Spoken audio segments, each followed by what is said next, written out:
नमस्कार मैत्रिणींनो, सर्वांना श्री स्वामी समर्थ. कशा आहात सर्वजणी? तर चला, आज आपण पाहणार आहोत सुंदर अशी ब्लाऊज डिझाईन. हे आहे अस्तर. ज्या अस्तरावरती मी व्यवस्थित असं कटिंग करून घेतलेलं आहे आणि हे आहे मेन ब्लाऊजचं कापड. आता अस्तरपेक्षा कापड मी 1/2 इंच एक्स्ट्राचं कट केलेलं आहे. बऱ्याच जणी एकदम परफेक्ट कट करतात, पण मी नाही करत. मी नेहमी अस्तरपेक्षा सर्व बाजूने 1/2 इंच कापड एक्स्ट्राचं ठेवते. त्यामुळे जर थोडंसं शिलाईमध्ये इकडं तिकडं झालं तर ते व्यवस्थित होऊन जातं डिझाईन. आणि त्यासाठी मी बनवणार आहे पोटली बटन. तर पोटली बटन बनविण्यासाठी मी इथे हे थर्मासचे बॉल वापरणार आहेत. हे तुम्ही पाहत असाल, हे पहा, अशा पद्धतीचे हे थर्मासचे बॉल आहे आणि या बॉलपासून आपण पोटली बटन बनवणार आहोत. आणि त्यासाठी मी हे कापड घेतलेलं आहे वेगळं. हे सिल्कचं कापड आहे. हे पहा, अशा पद्धतीने हे सिल्कचं कापड मी मार्केटमधून आणलेलं आहे. आणि आता हे कापड तुम्ही म्हणताल की हे कापड आणि या कापडाचा कलर वेगळा आहे.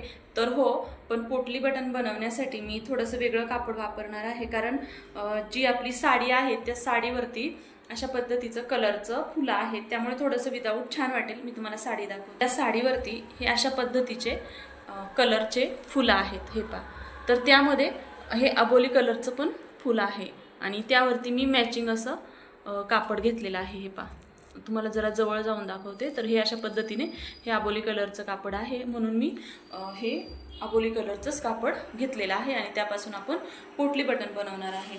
जर पोटली बटन कलर जर वेगळे असतील तर पोटली बटन खूप छान असे उठून दिसतात. तर चला, आता आपण करूया सुरुवात. तर मी तुम्हाला आज माझी मशीन पण दाखवणार आहे. तर हे पहा, ही आहे आपली मशीन, ज्यावरती मी आजपर्यंत जे काही ब्लाऊज डिझाईन, स्लीव्ज डिझाईन बनवलेले आहे ते यावरतीच शिलाई केलेली आहे आणि यावरतीच मी शूटिंग करते. तर हे आहे माझं छोटंसं ट्रायपॉड. इथे मी मोबाईल लावते आणि त्यानंतर मग इथे शूटिंग करते. तर चला मैत्रिणींनो, मी याआधी असं शूटिंग कधी केलेलं नाही, पण म्हटलं बघावं, थोडंसं आपण आपल्या मैत्रिणींशी किंवा मित्रांशी बोलत पण जावं आणि थोडंसं शूटिंग पण करावं. तर चला, व्हिडिओ शेवटपर्यंत पहा आणि मी बनविलेली ब्लाऊज डिझाईन तुम्हाला कशी वाटली ते कमेंटमध्ये अवश्य सांगा.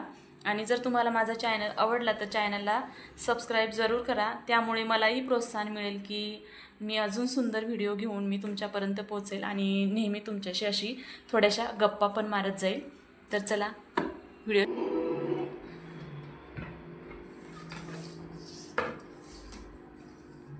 तर आता आपण इथे ब्लाऊजची पूर्ण टोटल उंची पाहूया.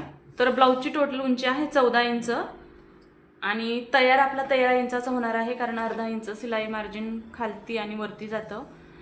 तर ही आहे 32 साईज चेस्ट. तर 32चा चौथा 8 इंच आणि 1.5 इंच मी ठेवलेला आहे शिलाई मार्जिन. डीप नेक आहे, त्यामुळे मी इथं शोल्डर घेतलेला आहे 5 इंच आणि आर्मोल असेल 5.5 इंच. तर अशा पद्धतीने मी हे गळ्याचं मार्किंग करून घेतलेलं आहे आणि गळा खुली मला इथे तयार ठेवायची आहे.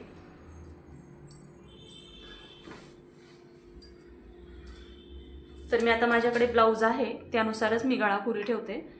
तर तुम्ही अशा पद्धतीने गळा मोजू शकता. तर आपला गळा किती आहे पाहूया.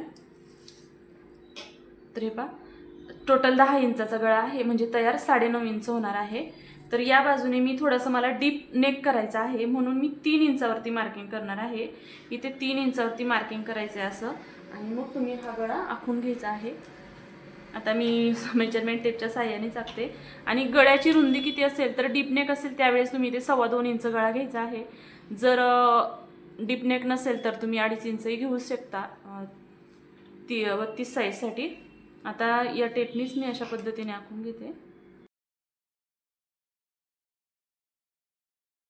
घेऊयात आणि आखून पण घेऊयात.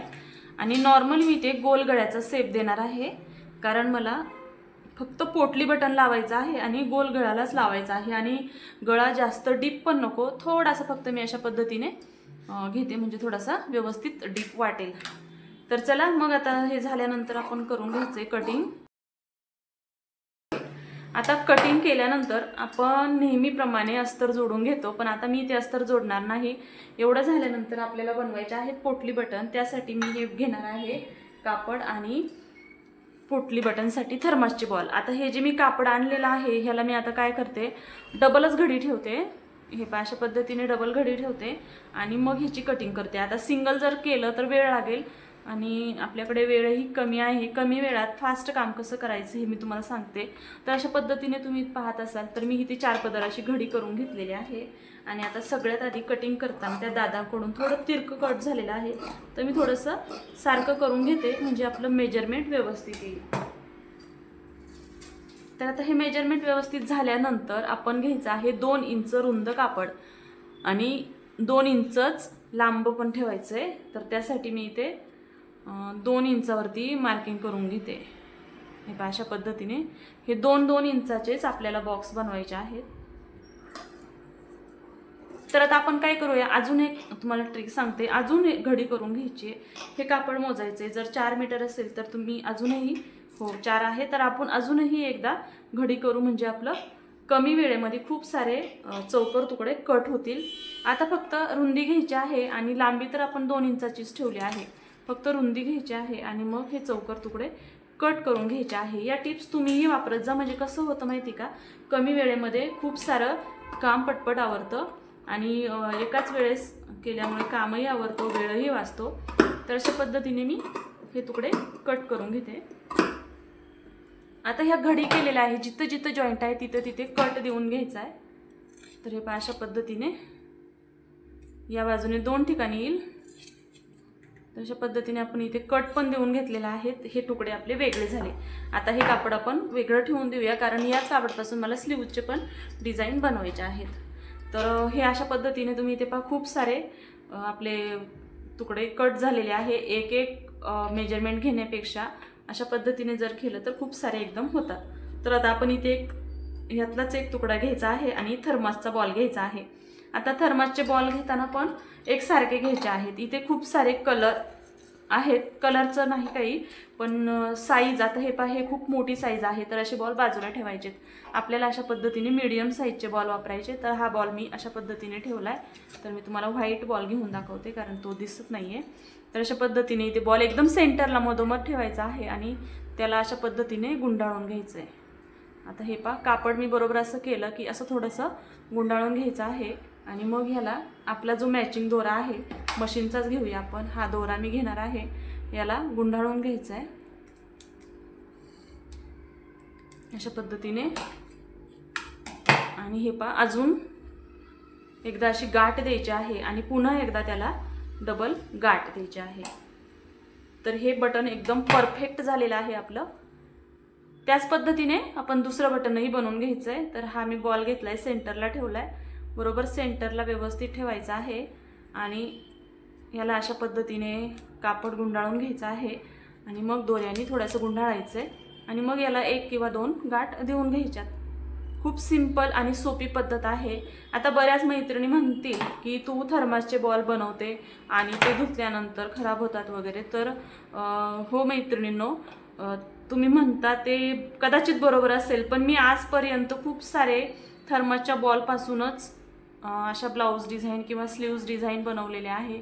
मी माझ्या स्वतःच्या ब्लाऊजच्याही बनवलेले आहे आणि मी कितीतरी वेळा तो ब्लाऊज धुतलेला आहे। स्लीव्जलाच पोटली बटन बनवले होते आणि खूप साऱ्या वेळा धुतलेला आहे, तरी पण ते बटन आहेत ते आहे तसेच आहेत। आणि बऱ्याच जणी नाही का म्हणजे कापडाचे जे तुकडे असतात त्यापासून पोटली बटन बनवतात, ते कडक राहतं म्हणतात। तर हो कडक राहतं, पण ते शिवताना खूप त्रासदायक होतं। थर्मासचे बॉल कसे थोडेसे दबले जातात, त्यामुळे शिवताना हा जो नॉब असतो त्यामधून ते बटन इझिली पुढे येतात।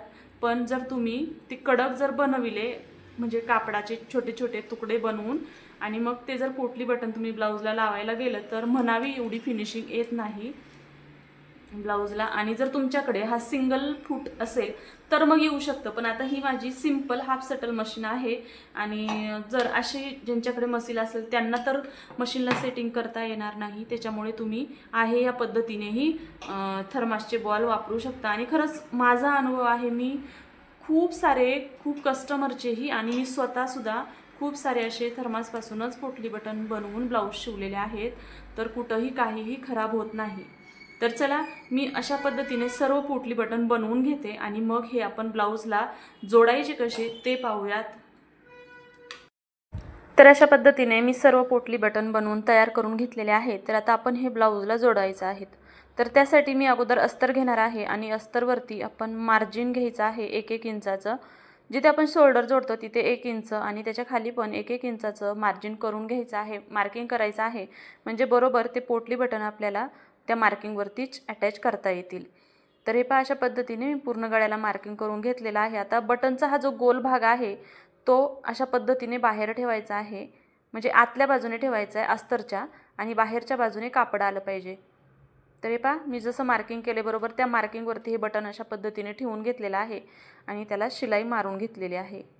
हे पहा, आणि एकदम गळ्याच्या कडेवर मारायचं नाही. ज्यावेळेस आपण हा अस्तर पलटू त्यावेळेस याच पद्धतीने बटन बरोबर त्याला अटॅच झालेलं पाहिजे आणि कटिंग केलेलं नाही पाहिजे. या पद्धतीने मी सर्व बटन एक एक करून पूर्ण ब्लाऊजला अटॅच करून घेते. खरं तर हे बटन जोडायला खरंच खूप वेळ लागतो. तुमच्याकडे जर सिंगल फूटची मशीन असेल तर खूप कमी वेळामध्ये हे काम होतं, पण असं डबल फूट असेल तर थोडासा वेळ जास्तीचा लागू शकतो. तर चला मैत्रिणींनो, मी पूर्ण ब्लाऊजला अशा पद्धतीने बटन अटॅच करून घेतले आहेत.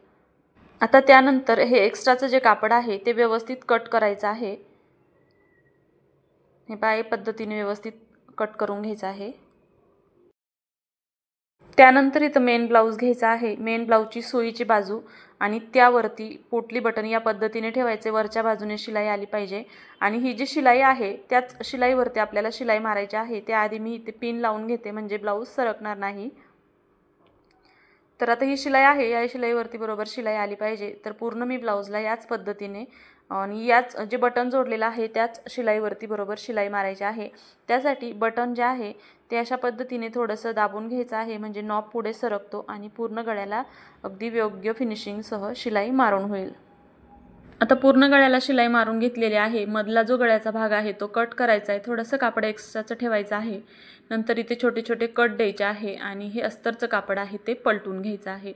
हे कापड पलटून घेतल्यानंतरही या कापडावरती म्हणजेच गळ्याच्या भागावरती आपण दाबटीप मारून घ्यायची आहे. तर हे अशा पद्धतीने अगदी फिनिशिंगसह पूर्ण गळ्यावरती दाबटीप देऊन घ्यायची आहे. त्यानंतर आपण इथे रेग्युलर ब्लाऊजला जशी कमरपट्टी जोडतो त्याच पद्धतीने कमरपट्टी जोडून घ्यायची आहे. त्याआधी टक्स मारून घ्यायचे आहेत आणि इथे तुम्ही पाहू शकता मी कमरपट्टी जोडून घेतलेली आहे आणि ब्लाऊजला टक्स पण मारून घेतलेले आहेत आणि सुंदर अशी आपली पोटली बटन ब्लाऊज डिझाईन तयार झालेली आहे. तर मैत्रिणींनो, तुम्हाला हा व्हिडिओ कसा वाटला ते अवश्य कमेंट करून सांगा. व्हिडिओला लाईक करा, शेअर करा आणि चॅनलला सबस्क्राईब जरूर करा. पूर्ण व्हिडिओ पाहिल्याबद्दल धन्यवाद. सर्वांना श्री स्वामी समर्थ.